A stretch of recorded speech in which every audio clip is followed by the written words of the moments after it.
हम ये नहीं कह सकते अभी भी इफ़ेक्टिवली कि हम असले को कंट्रोल कर पाए। वो 100 गोलियां साल के बाद फिर ले रहा है, तो भाई 100 गोलियां जो पहले चलाई हैं वो किधर गई? कोई शिकार तो नहीं था कि वो शिकार का बता देगा। छूट जाता है सांस का रिश्ता, जिंदगी साथ छोड़ जाती है। तुम भी कब तक जियोगे ओ जालिम, मौत हर आदमी को आती है। सैयद अली रहबर को गुलिस्तान जौहर के इसी ब्रिज पर 29 मार्च को डकैतों ने कत्ल किया था। उस वक्त मुल्जिमान और सड़क पर जख्मी हालत में मौजूद अली रहबर की एक वीडियो भी यहीं करीब के किसी फ्लैट से बनाई गई थी।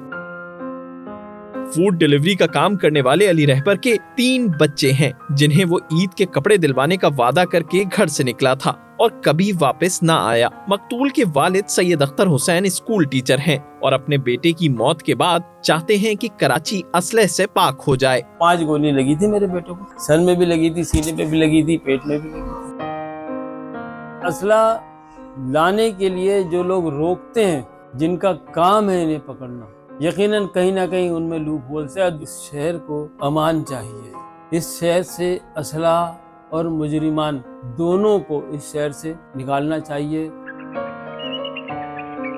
सिर्फ अली रहबर ही नहीं, बल्कि कराची में डकैती के दौरान मज़ाहमत करने पर 100 से ज़ायद अफराद को कत्ल कर दिया गया। कराची वाले सिर्फ जानों से नहीं गए, बल्कि उनकी कीमती चीज़ों से भी उन्हें महरूम किया गया। असलहे के जोर पर 25 से ज़ायद गाड़ियाँ तकरीबन हर माह छीन ली जाती हैं। 1500 से ज़ायद मोबाइल फ़ोन्स हर माह छीन लिए जाते हैं। इसी तरह 600 से ज़ायद मोटरसाइकिलों से हर माह शहरीन महरूम होते हैं। असले के ज़ोर पर उनसे ये मोटरसाइकिलें भी छीन ली जाती हैं। तो जनाब, ये फिगर्स तो बड़े हैरान कुन हैं ही, लेकिन उससे ज़्यादा हैरान कुन बात यह है कि कराची में गैर कानूनी असला इतना है कि किराए पर भी मुल्जिमान को दस्तयाब है।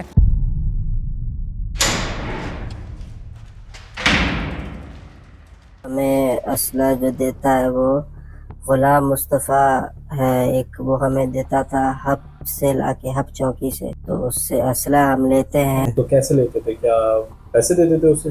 नहीं, पैसे नहीं, उसको किराए पे हमें वो असला देता है। हम उससे लेते थे और वो हमें लाके पहुंचा देता था। वारदात करके थोड़ा बहुत उसको दे देते थे, बाकी सारा सामान हम खुद रखते थे अपने पास। कहानी में एक नया मोड़ शामिल करते हैं। क्या आपको मालूम है कि सोशल मीडिया प्लेटफॉर्म्स पर ऐसे नंबर गर्दिश कर रहे हैं जिनसे आप बर्गर और पिज़्ज़ा की तरह घर पे गैर कानूनी पिस्टल की डिलीवरी करवा सकते हैं? बिल्कुल ऐसे ही एक नंबर से हमने राब्ता किया है इस पूरे धंधे को बेनकाब करने के लिए। फेसबुक पर दर्रा आदम खेल असलाह लिखें तो कई पेजेस सामने आ जाते हैं जिसमें खुलेआम असला ऑनलाइन फरोख्त किया जा रहा है। असलहे की वीडियोस के साथ कीमत भी दर्ज है और राब्ता नंबर भी, लेकिन असला डीलर की पहली कोशिश होती है कि बात मैसेज पर की जाए। हमारे बार बार कॉल करने पर डीलर ने फोन उठा लिया।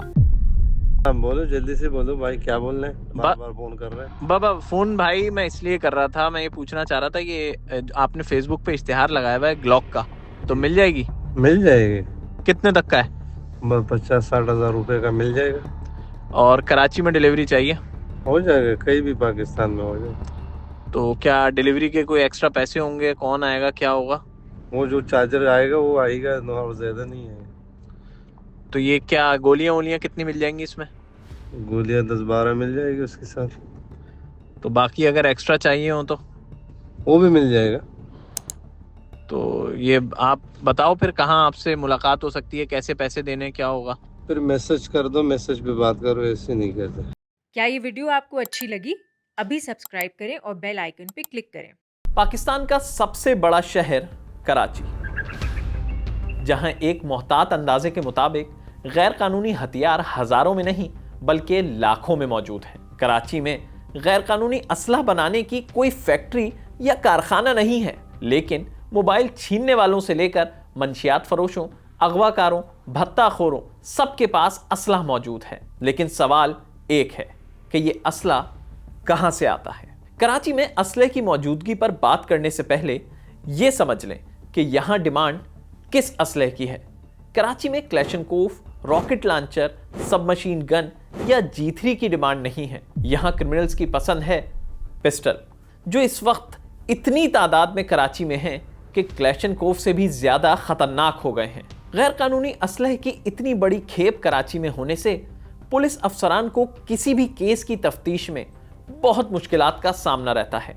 जाए वक़ुआ से खोल तो मिल जाते हैं, लेकिन वो गोली 9mm की है या 30 बोर पिस्टल की, बस इसके अलावा कुछ पता नहीं चल पाता। बहुत सारी हमारी मीटिंग्स में या असाइनमेंट्स में ये हमें टास्क भी मिलता है कि बेसिकली जब तक कि हम असले की कराची में सप्लाई को नहीं रोक पाते तब तक क्राइम हमारा या उसमें जो स्पेशली वायलेंट क्राइम है उसमें डिप नहीं आएगी। गैर कानूनी असले का हमारे पास कोई डाटा बैंक नहीं है, कोई एमटीज़ की हमारे पास रिकॉर्ड नहीं होता है, तो उस वजह से जब ये वेपन यूज़ होता है तो एमटीज़ के ज़रिए हम बंदे तक टेक्नोलॉजी वाइज नहीं पहुंच सकते। तो आपको फिर वो ह्यूमन रिसोर्स पे ही जाना पड़ता है कि बंदे को आपने अरेस्ट किया, उससे फिर वो वेपन आपने रिकवर किया, या वो वेपन उससे रिकवर करने में भी बड़ी प्रॉब्लम्स होती हैं कि वो कहीं फेंक देता है या किसी को आगे भेज देता है। तो उससे ना सिर्फ ये कि केस की डिटेक्शन में प्रॉब्लम होती है, बल्कि ये भी होता है कि फिर आपका केस प्रॉपर तरीके से बन नहीं पाता। चलें आपको बताते हैं कि ये गैर कानूनी असला कराची में आता कहां से है। एक रास्ता तो बलूचिस्तान से बनने वाले जाली लाइसेंस है, जिसके जरिए असला कराची मुंतकिल किया जाता है, जिसके कई केसेस सामने भी आ चुके हैं। गैर कानूनी असलहे को कराची लाने का दूसरा रास्ता सरकारी इदारों के असली या जाली एम्प्लॉयमेंट कार्ड हैं। जिस तरह पिछले दिन मैंने एक केपी के पुलिस के बंदे को पकड़ा, उसके अलावा कुछ ऐसे सरकारी मुलाजिम जो रिटायर हो चुके हैं या वो मेडिकल अनफिट होकर आ चुके हैं, तो वो अपना वेपन एक लाइसेंस वाला दिखा देते हैं या अपना कार्ड सर्विस का दिखाते हैं। कोई चेकिंग सिस्टम तो इतना मजबूत है नहीं, तो वो मुख्तलिफ तरीके से लेके आते हैं, अपने सामान में छुपा के, अखरोट लेके आ रहे हैं, कोई चीज़ लेके आ रहे हैं उसके नीचे छुपा के, यहाँ पहुँचने के बाद वो फिर उनको पीछे जो डीलर है वो नंबर देता है, तो वो फिर जाके बाई हैंड उनके हैंड ओवर करता है और दूसरी बस में बैठ के वापस चला जाता है। आम तासुर है कि कराची में गैर कानूनी असलहे की स्मगलिंग वही लोग कर रहे हैं जिनको कानूनी असला बेचने का लाइसेंस हासिल है, लेकिन गुज़िश्ता 25 सालों से असले के कारोबार से वाबस्ता महमूद खाकी कहते हैं कि दुकानदारों पर गैर कानूनी असले की स्मगलिंग का इल्जाम लगाना गलत है। दुकानदार अगर कोई, अव्वल तो ऐसा है नहीं कि कोई शोरूम खोलने के बाद इलीगल वेपन, क्योंकि शॉप्स के ऊपर एजेंसीज की भी नज़र होती हैं और दुकानदार का बाइज्जत तरीके से एक लीगल वेपन बिक रहा है, लाइसेंस ओपन है, तो वो क्यों गैर कानूनी हथियार सेल करेगा। और सबसे मेन पॉइंट, जो वेपन उसके स्टॉक में रजिस्टर्ड हो गया है उसको एग्जिट करने के लिए उसको किसी न किसी बुक का रेफरेंस चाहिए। सिंध पुलिस इस साल 7,800 से जायद गैर कानूनी हथियार और 34,300 से जायद गोलियां बरामद कर चुकी है, लेकिन इसके बावजूद जराइम की शरह में कोई वाज़ेह कमी नहीं आई है। अब बात करते हैं लाइसेंस याफ्ता हथियारों की।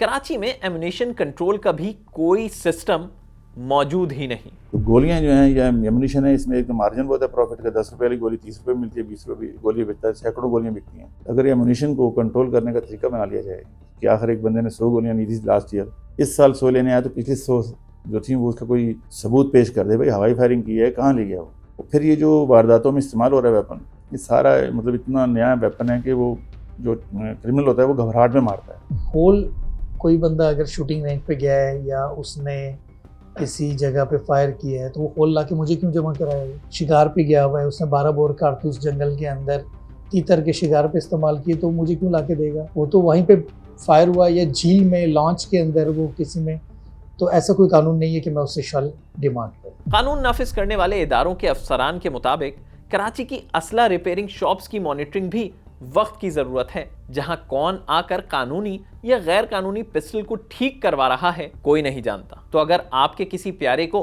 न्यू ईयर नाइट में हवाई फायरिंग के दौरान गोली लगी हो या मोबाइल छीनने के दौरान गोली कानूनी लगी हो या गैर कानूनी, इसका कोई रिकॉर्ड नहीं है।